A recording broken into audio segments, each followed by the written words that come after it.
이 시간에 오신 여러분들 위해 하나님의 한량없는 축복, 넘치는 은혜가 가득하기를 주의 이름으로 축원합니다. 우리 앞뒤 좌우에 있는 분들 따뜻한 사랑의 마음으로 인사를 나눕니다.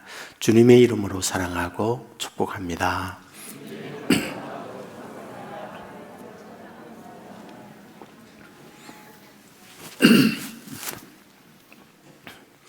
예, 감사합니다. 제가 한 2-3년 전에 그 동두천에 두레교회를 방문한 적이 있습니다. 김진홍 목사님을 찾아뵈야겠다, 이런 생각을 갖고 이제 친한 목사님과 함께 8월 어느 날 방문을 하게 됐는데, 낮 예배 시간에 성도님들이 한 20-30명 정도 참여를 했습니다. 그날 목사님께서 설교를 하시면서 본인의 간정의 고백을 하셨습니다. 자기가 어릴 때부터 어머님으로부터 마르고 닳도록 들은 이야기가 있다. 그것은 내가 크면 목사가 돼야 해, 너는 커서 목사가 돼야 해 라고 하는 말을 그렇게 많이 들었다. 자기는 목사가 되는 거 원치 않았다. 그래서 가출했다. 그래서 한 달여 반을 무전여행을 하면서 전국 곳곳을 방문을 하게 됐는데, 어느 날 자기가 여수 오동도에 가게 됐다. 그런데 그 오동도에 동백꽃이 만발하고 있는 그날, 자기가 벤치에 앉았는데 자연스럽게 기도를 했다라고 말을 합니다. 그런데 하나님이 그날 자기에게 찾아와서 집에 돌아가도록 하거라 라고 했다는 거죠. 그래서 그날 마음 먹고 집으로 돌아왔습니다. 가출했던 아들을 어머님이 기쁘게 맞이했습니다. 그리고 어머님에게 이야기했습니다. 어머니, 걱정 안 됐습니까? 걱정은 무슨 걱정이니? 나는 너를 위해서 기도했다. 그리고 하나님의 아들인들을 하나님이 어디에 있든지 돌봐주고 맡아주리라고 하는 믿음을 한 번도 변한 적이 없구나, 이와 같이 말씀을 하는 거예요. 이 말을 들었던 김진홍, 이 학생은 어머님에게 말했습니다.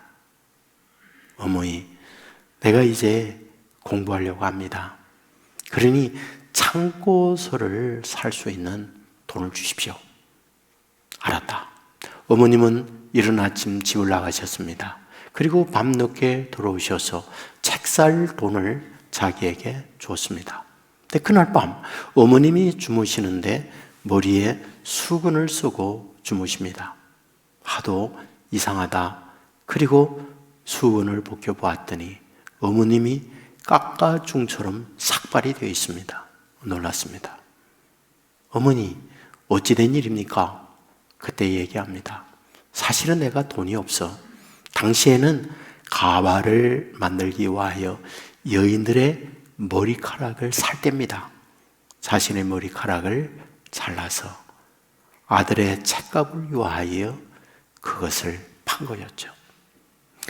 김진홍 그분은 이런 어머님의 모습을 보면서 엄청 많은 깨달음과 감동을 받았다라고 말하면서, 오늘 내가 여기 목사가 되게 된 결정적 이유는 어머님의 눈물 흘린 기도와 어머님의 포기하지 않는 사랑이 오늘 나를 여기 있게 만들었다, 이런 말씀을 하셨습니다. 오늘 본문에서 지금 예수님이 제자들에게 하고 싶었던 주님의 가장 중요한 메시지가 이런 동일한 말씀을 주려고 하는구나 라는 것을 발견하게 됩니다. 본문의 내용은 잘 압니다. 예수님께서 제자들을 배를 태워서 건너 마을로 건너가게 합니다. 그런데 밤이 맞도록 바다 한가운데서 풍랑을 만나 고생을 하고 있을 때 예수님께서 밤 사경에 물 위로 걸어오셔서 풍랑이는 바다를 잔잔케 만들어주고 그리고는 건너 마을로 가게 했다. 이것이 오늘 본문 여러분들과 함께 읽은 말씀이 됩니다. 우리는 이 말씀을 보면서 의문이 되는 게 있습니다. 무엇이요? 여러분, 이 말씀 바로 전 어떤 일이 벌어지고 있었을까요? 그것은 벳세다 들녘에서 예수님께서 덜판 집회를 하셨어요. 모였던 사람들이 성경을 보면 성인 남자가 5,000명, 여자 아이들 포함하면 좋게 2만여 명은 모였을 거다라고 보고 있는 거죠.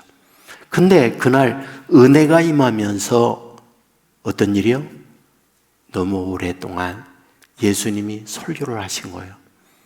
그리하여 긴 설교가 지나다 보니 식사 시간을 넘겨버린 거죠.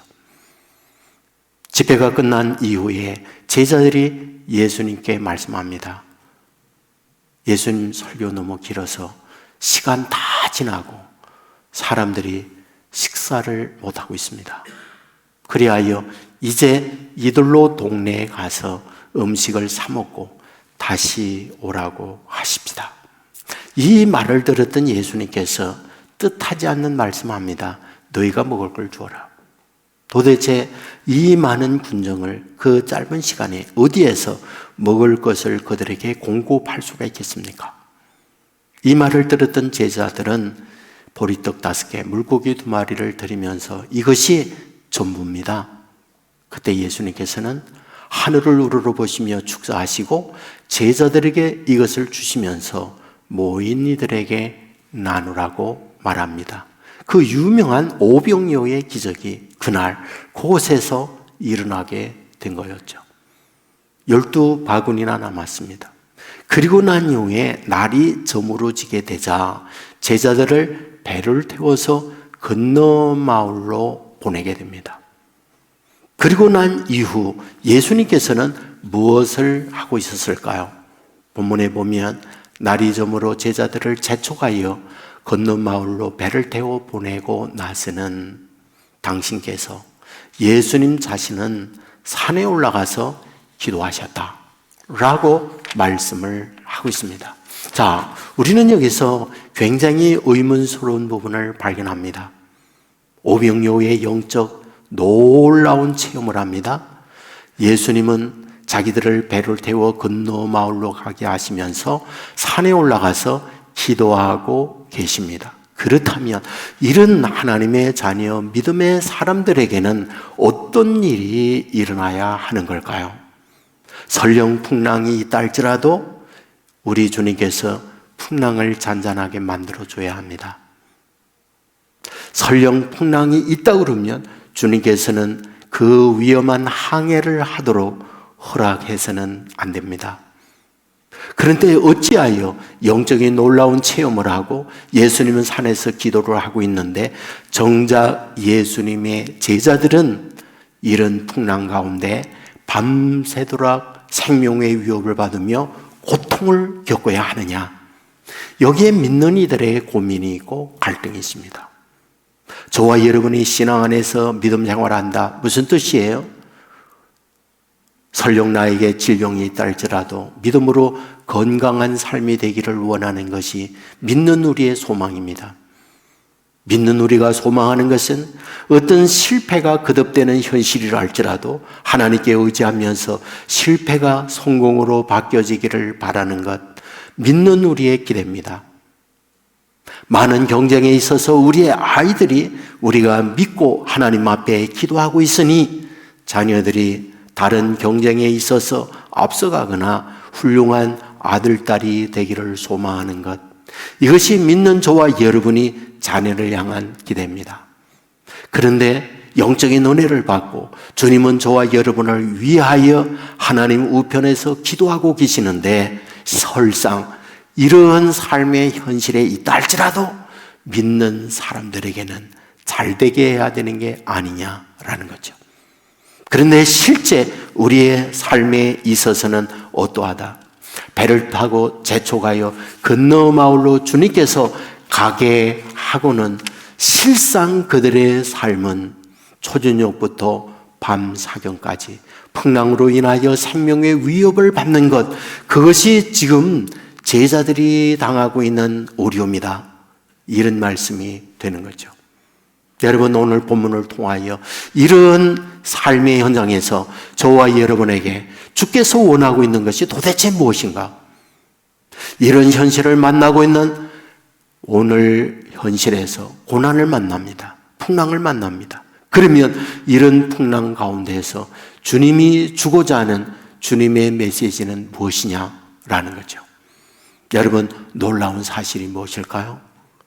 고난은 누구에게나 공평하게 오는 거라는 걸 알려주어요. 여러분, 타락한 인간을 보십시오. 타락한 인간에게 하나님께서 오셔서 뭘 말씀해요? 하와에게는 해산의 수고가 있다. 아담에게는 땀 흘려 수고해야 열매를 먹는다. 이런 고난의 말씀을 하고 있습니다. 여러분, 성경에 나와 있는 인물들을 보십시오. 그 누가 고난의 길을 가지 않은 사람이 있는가 말이죠. 아브라함은 수많은 사람들 가운데에서 하나님이 갈대아 우르를 떠나 내가 내게 지시할 땅으로 가라는 말씀을 하고 있습니다. 정작 이와 같이 말씀을 순종하고 왔던 그의 삶은 무엇이라고요? 고난의 연속이었던 것을 봅니다. 다윗을 보십시오. 그는 자기가 원해서 기름 부음을 받은 게 아닙니다. 하나님은 사무엘을 통해서 그에게 기름 부음을 받게 하고 그에게 주어져 있는 것은 생명의 위협을 받고 도망자의 삶을 살았던 것을 봅니다. 이삭이 고난이 없었나요? 야곱이 고난이 없었나요? 다니엘은요? 요셉은요? 하나님의 위대한 성경에 등장하는 인물들 치고 이런 고난의 길 가지 않은 사람, 그 누가 있느냐는 거예요. 그러므로 오늘 본문을 통하여 저와 여러분에게 주시는 주님의 메시지가 있다면 무엇일까요? 믿는다고 해서 고난이 사라지는 건 아니다. 주님께서 말씀을 순종하고 건너편으로 가라고 해서 말씀을 순종하여 배를 타고 가는 제자들에게 고난이 없는 바는 아니다. 이 부분을 우리에게 본문은 말씀해 주고 있다. 이런 말이 되는 거죠. 중요한 사실이 있죠. 여러분, 본문에 보면 동일한 동사 단어가 두 번 반복하고 있는 걸 봅니다. 본문 26절에 보면 제자들이 그 바다 위로 걸어오심을 보고, 30절에 보면 바람을 보고 라고 말합니다. 무슨 뜻일까요? 오늘 저와 여러분에게 눈이 있고 귀가 있습니다. 보고 들려지는 것을 통하여 사람은 뭐하다? 반응하게 달려있다. 이 말이죠. 우리가 어떤 말을 들어요? 어떤 상황을 보아요? 그것에 의하여 우리의 인생은 반응을 하게 되어 있습니다. 눈은 눈, 이는 이, 대운대는 대운대라고 말하죠. 무슨 뜻일까요? 내가 누군가 눈으로부터 어떤 공격을 받으면 눈으로 반응을 해라. 누군가 이로 누군가로부터 공격을 받으면 너도 이를 반응을 해라. 이 부분을 우리에게 말씀해 주고 있는 게 아닐까요? 그렇습니다. 오늘 저와 여러분이 살아가면서 어떤 문제를 자극을 받으면 그 자극에 대한 반응은 당연한 삶의 모습이기도 한 거죠. 저는 안식년에 다녀 경험한 이야기를 종종 합니다. 1995년도 영국에 갔을 때 문화가 다르죠. 언어가 다르죠. 생김새가 다르죠. 기후가 다르죠. 많은 새로운 문화에 새로운 적응을 하는 과정이 있었습니다. 그런데 여러 가지 낯선 곳에서 적응하는 어려움도 있었지만 굉장히 좋은 인상도 많이 받았어요. 첫째, 영국인들은 정말 젠틀맨이구나 하는 걸 느낄 수 있는 것은 언제나 그분들이 먼저 인사를 해요. 하이, 이렇게 인사해요.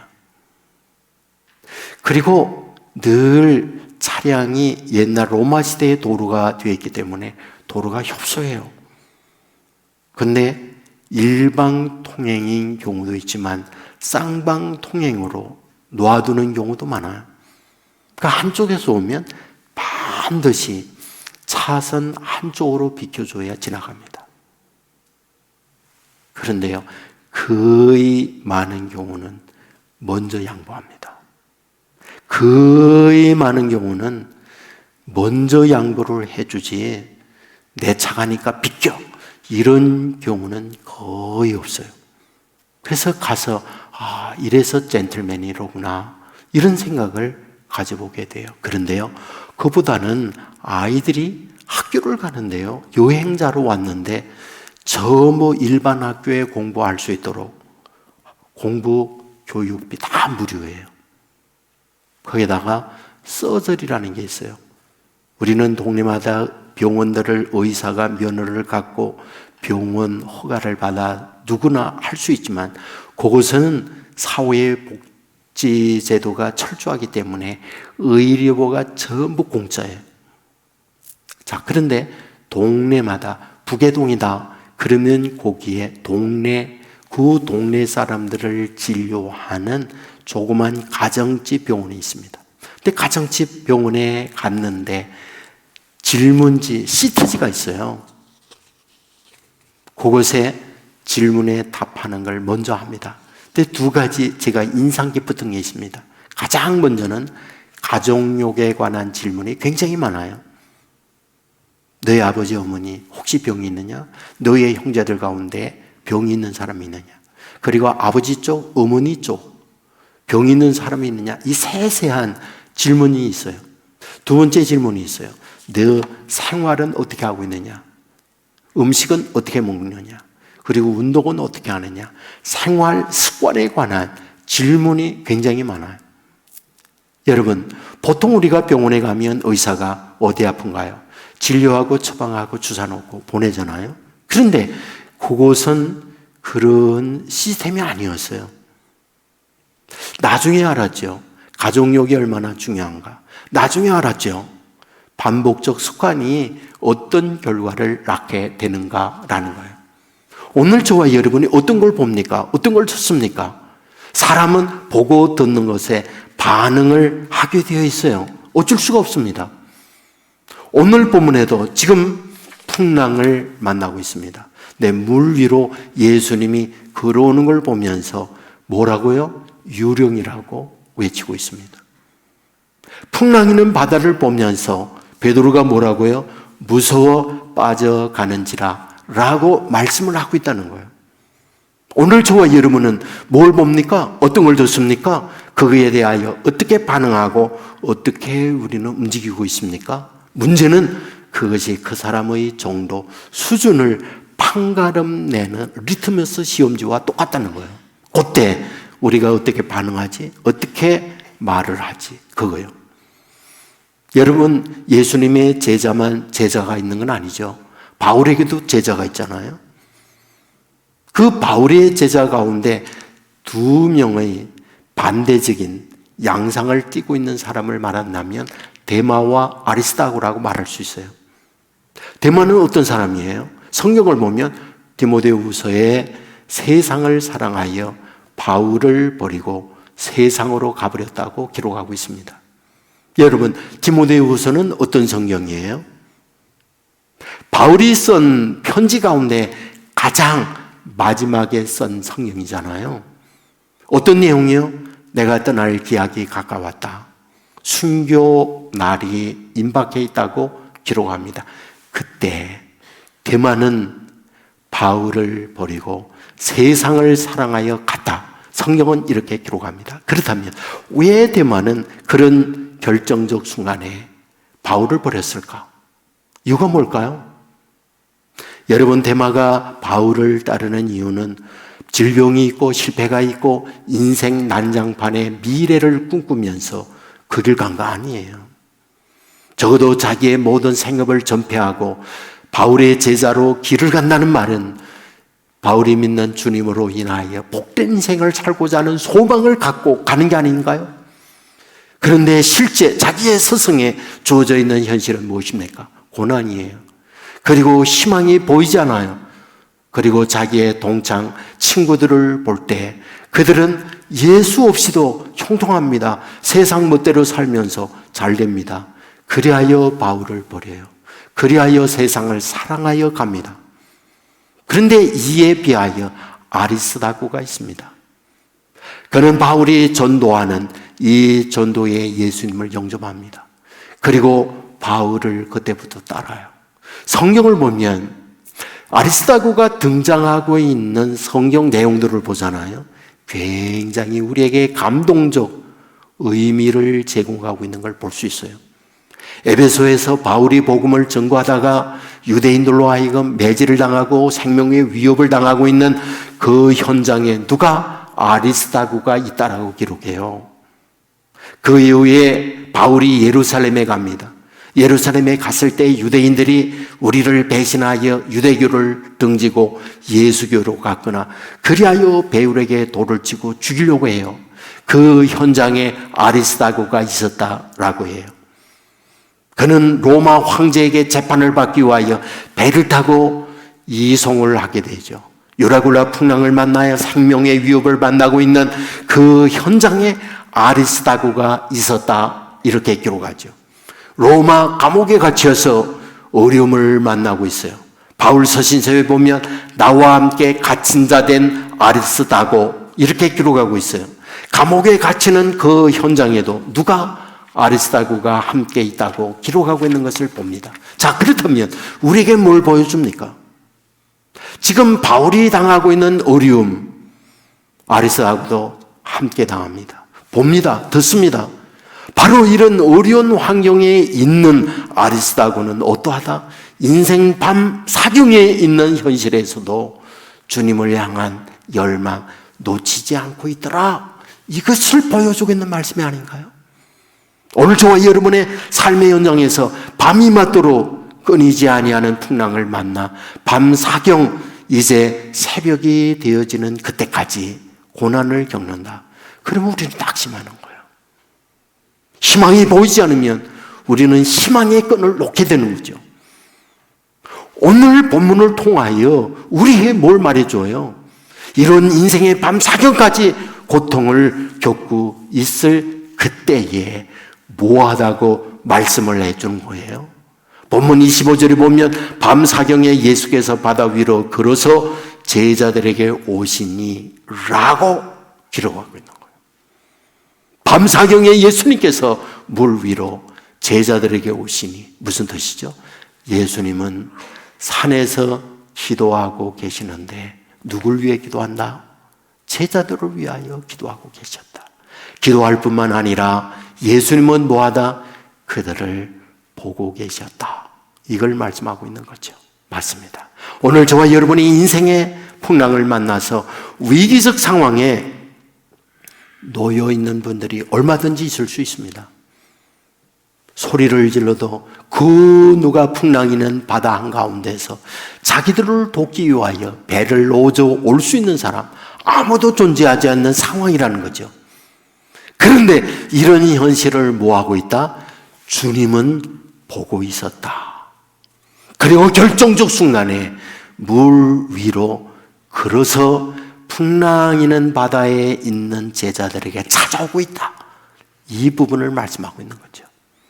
오늘 저와 여러분들도 초저녁부터 고난의 길에 들어섰는데 한밤중에라도 오면 좋은데 오지 않아요. 그 깊은 밤은 더 깊어지고 절망의 위기적 상황에 있을 때 이제는 시체 외에 다른 길이 없구나 그런 상황이 있을 때 주님께서 물 위로 걸어오시고 있구나 라고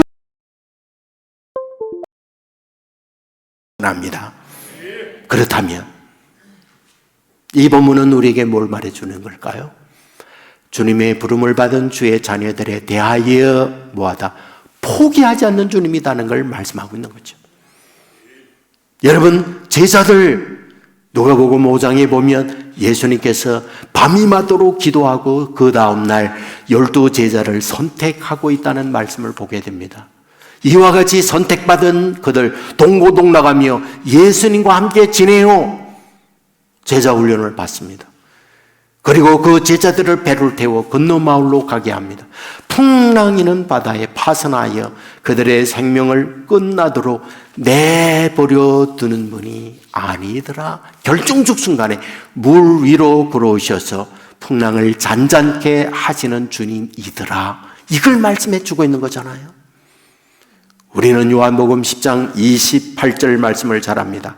내가 그들에게 영생을 주노니 영원히 멸망하지 아니할 터이요 내 손에서 누구도 너희들을 빼앗을 자가 없느니라 말씀하고 있잖아요. 내가 너희들에게 영생을 준다. 영생 준 너희들에 대하여 그 누구도 내 손에서 빼앗을 자 없다. 반드시 그들을 책임지고 반드시 그들을 주의 구원에 이르게 해주신다 말씀하고 있잖아요. 오늘 저와 여러분을 이와 같이 택하여 주셨다면 설령 고난의 자리에 이른다 할지라도 결코 포기하지 아니하고 저와 여러분을 주의 손에서 그 누구도 그 어떤 환난도 그 어떤 대적도 빼앗을 자가 없다 믿으시기를 주의 이름으로 축원합니다. 우리는 이사야 49장 15절 말씀 잘 압니다. 여인이 젖먹는 자식을 설령 있는 자 할지라도 아버지 하나님께서 그 자녀들을 어찌 있겠느냐 말씀하고 있잖아요. 우리는 빌립보서 1장 6절 말씀 잘 압니다. 착한 일을 시작하신 주께서 어찌 마지막까지 그 착한 일을 이루지 않겠느냐 말씀하고 있는 것을 봅니다. 저와 여러분을 하나님의 자녀 부름받아요 이 세상을 살아갈 때 누구나 인생길에 풍랑 만날 수 있다. 하지만 그 풍랑 가운데 파선하여 고기밥으로 던져지지 않는다. 결정적 순간 밤 사경에 주님께서는 기도하고 계시다가 물 위로 걸어오신다. 그리고 풍랑을 잔잔케 만들어주시는 분이다 믿으시기를 주의 이름으로 축원합니다. 여러분 이스라엘 백성 늘 여러분에게 말씀하지만 택한 바된 그들을 구원하잖아요. 홍해를 건너잖아요. 문제를 만날 때마다 원망하잖아요. 여러분 그들의 원망과 하나님을 향한 공격 얼마나 정도가 깊고 얼마나 못됐나요? 하지만 주님께서는 그들을 구원할 뿐만 아니라 포기하지 않아요. 그리고는 광야길을 가게 만들고는 요단강을 건너게 해요. 그리고는 기다리고 있는 여리고성을 무너뜨려 내려요. 적과 꿀이 흐르는 가나안 땅을 약속대로 그들에게 주고 있는 걸 보게 되잖아요. 여러분 호세아 고멜을 보십시오. 고멜이 누구라고요? 하나님의 택한 반 이스라엘이라고 말씀했어요. 고멜이 누구라고요? 저와 여러분이라는 거예요. 쓸모없는 저와 여러분을 예수님과 결혼하게 만들죠. 호세와 결혼하게 만들죠. 여러분 예수를 믿고 신앙 안에서 살면서 곁길로 가지 아니하고 좌루나 우루나 추침이 없는 걸음을 걷는 자녀들이 있나요? 누구나 넘어지고 누구나 쓰러지고 선을 넘기도 하고 그러지만 찾아오셔서 포기하지 아니하시고 고멜을 끝내 주의 신랑 되신 주님과 혼인을 하여 구원의 축복을 누리게 하듯이 저와 여러분을 포기하지 않는 것을 우리에게 말씀해 주고 있지 않나요? 사랑하는 여러분, 저는 사렙다 과부를 생각해 봅니다. 누구냐고요?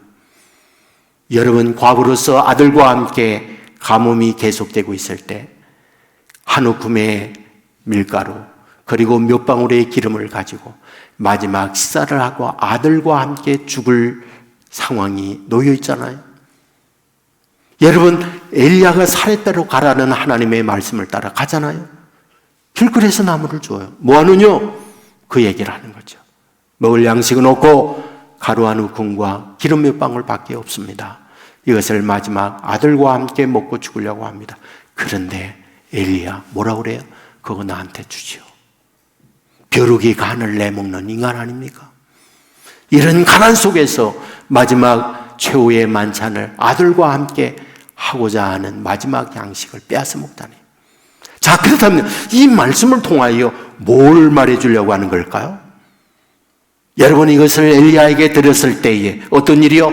가루통에 가루가 마르지 아니하고 기름병에 기름이 떨어지지 아니하므로 이 사렙다 과부를 살리는 일을 하고 있구나 하는 걸 보여주잖아요. 그렇다면 무엇을요? 포기하지 않고 그에게 찾아가시는 하나님을 말씀하고 있잖아요. 힘들고 어려워요. 먹을 양식이 다 떨어졌어요. 이것을 아시는 하나님이 엘리야를 보내서 그를 건져내고 있는 걸 보게 되지 않느냐는 거예요. 무엇이라고요? 여러분, 택한 하나님의 자녀들이 인생의 풍랑을 만나 밤 사경에 이르기까지 기다리고 있는 것은 물고기 밥으로 던져지는 것 외에 아무것도 없는 이런 상황에서 뭐하다 찾아오시는 하나님이다. 그리고 하나님의 때에 풍랑을 잔잔하게 만들어주시고 그로 하여금 목적지에 이르도록 만들어주시는 분, 이것이 저와 여러분이 믿는 주님이다. 믿으시기를 주의 이름으로 축원합니다. 자, 이 말씀을 통하여 우리에게 주고자 하는 굉장한 메시지가 있어요. 뭐냐고요? 초저녁부터 밤 사경까지 기다림이에요. 그 어려움을 견뎌냄이에요. 사실 믿음의 사람들에게 굉장히 시험에 들게 하는 것은 그 고난의 시간이 길고 정도가 깊어질 때 우리의 신앙이 뿌리째 흔들려요. 그리고 신앙이 파산하는 경우가 많이 있어요. 지금 바다에, 풍랑이는 바다에 배는 파산 위기를 만나고 있습니다. 그런데 그 어려움을 어찌할 수 없이 견뎌내는 것, 견뎌냈을 때 밤 사경에 이르게 되자 주님이 부리로 걸어왔다는 것, 이거 굉장히 우리에게 주는 메시지예요. 오늘 믿음의 사람들이 어려움을 겪다 보면 우리 인내에 한계가 있어서 무너져 내리는 경우가 많이 있어요. 여러분, 고난을 이야기할 때 대표가 욥이잖아요. 여러분, 욥의 고난 가운데 우리들에게 주고자 하는 메시지가 무엇입니까? 우리가 야고보서 5장 11절에 보면 보라, 인내하는 자를 우리가 복되다 하나니 너희가 욥의 인내를 들었고 주께서 주신 결말을 보았거니와 라고 기록해요. 그러니까 욥에 많은 어려움들이 있었잖아요. 재산을 다 잃고 신남의 자녀를 잃고 자신은 난치병에 걸리고 아내와 친구들은 와서 저주와 멸시를 퍼부어 대고, 하지만 욥이 마지막에 뭐하다요? 갑절의 복을 받는다는 것이 욥기의 내용이잖아요. 그러면 이 말씀을 통하여 하나님이 우리에게 주시고자 하는 메시지가 뭐예요? 인내라는 거죠. 오래 참아 기다림이라는 거죠. 그 시간은 성경이 뭐라고 기록하고 있는지는 몰라요. 얼마만큼의 기다림이 있었는지 몇 년이라고 기록하진 않아요. 그러나 성경에서 말하기를 뭐다? 오래 참아라고 견뎌요. 오래 참아 견뎠다고 말씀을 하고 있는 거예요. 여러분, 이와 같이 참아낼 수 있는 욥의 모습, 어떻게 참아낼 수가 있었을까요? 여러분, 성경을 보면 내 친구는 와서 나를 조롱하나 나는 여호와를 향하여 눈물을 흘리고 라는 말씀이 있어요. 이 말의 뜻이 무엇입니까? 희망이 보이지 않는데 주위에 도울 수 있는 친구들마저 와서 자기에게 조롱을 퍼붓고 있는데 생겨날 수 있는 건 눈물밖에 없는데 그래도 좌절하지 아니하고 하나님을 바라보다, 이런 뜻이죠.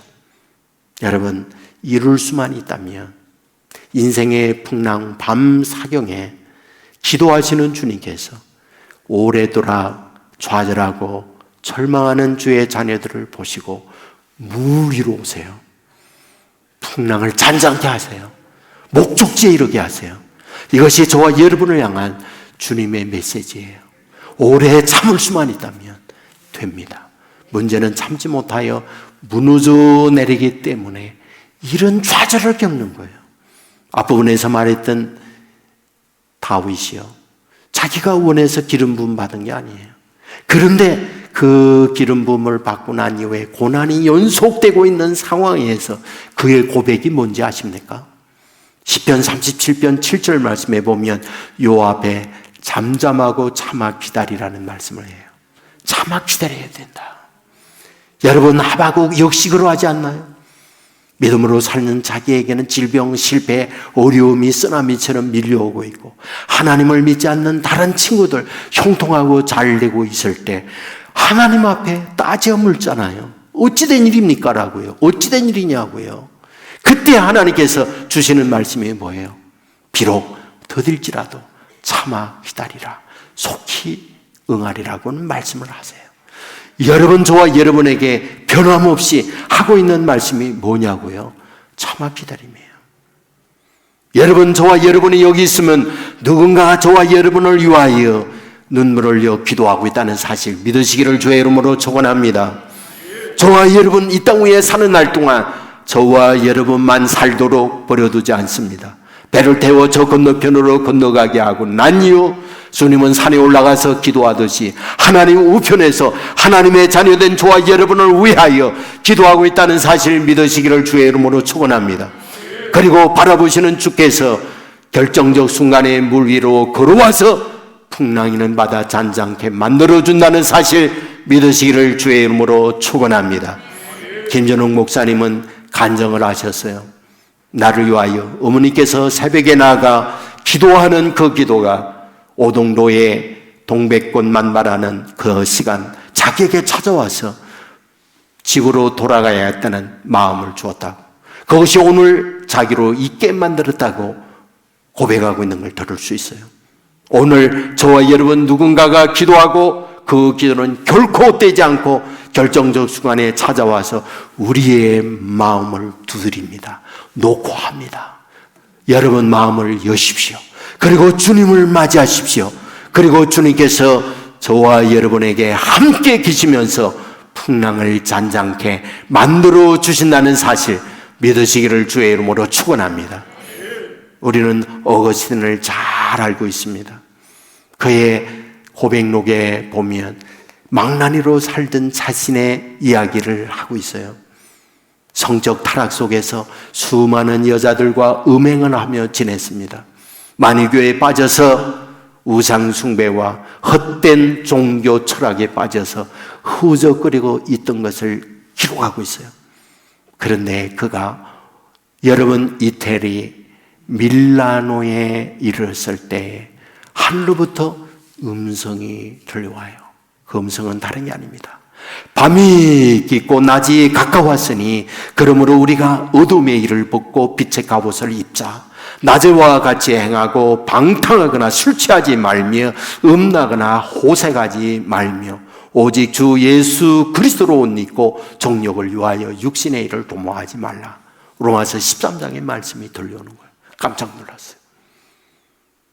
여러분, 그 이후에 그는 밀라노 교회를 갑니다. 암브로시오스 목사님이 계셨어요. 그분에게 자기의 죄를 고백합니다. 그리고 그곳에서 세례를 받고 완전히 거듭난 인생으로 돌아서는데 그의 이 책에서 뭐라고 말하는지 아세요? 어머니 모니카가 자기를 위하여 눈물을 흘려 기도했던 그 기도가 하나님 앞에 상달이 되어지고 하나님은 자기에게 말씀으로 찾아와 이와 같이 자기의 마음을 녹화했다라고 얘기를 하고 있어요. 여러분, 어머님의 기도로 오늘 자기는 여기에 있노라는 고백을 여기에 쓰고 있는 걸 봅니다. 여러분, 하나님 앞에 저와 여러분을 위해서도 기도하지만 아들, 딸들을 위하여 기도하게 될 때에 풍랑이는 인생 가운데에 결정적 순간 주님은 우리로 걸어오셔서 살아계신 하나님의 인재를 경험하게 만들고 풍랑을 잔잔하게 만들고 저와 여러분을 목적지에 이르도록 만들어 주신다. 이 사실 믿으시기를 주의 이름으로 축원합니다. 저와 여러분에게 놓지 말아야 합니다. 여러분, 끈질기게 어려운 환경에 있지만 주님을 향하여 눈물을 흘릴 줄 아는 자녀들 되기를 주의 이름으로 축원합니다. 여러분, 울고 있는 저와 여러분, 풍랑이는 그 바다 밤 사경에 주님은 외면하지 않아요. 바라보고 계세요. 반드시 주의 때에 찾아옵니다. 그리고 풍랑을 잔잔하게 만들어줍니다. 목적지 이루게 합니다. 이 은혜가 저와 여러분 가운데 넘치기를 주의 이름으로 축원합니다.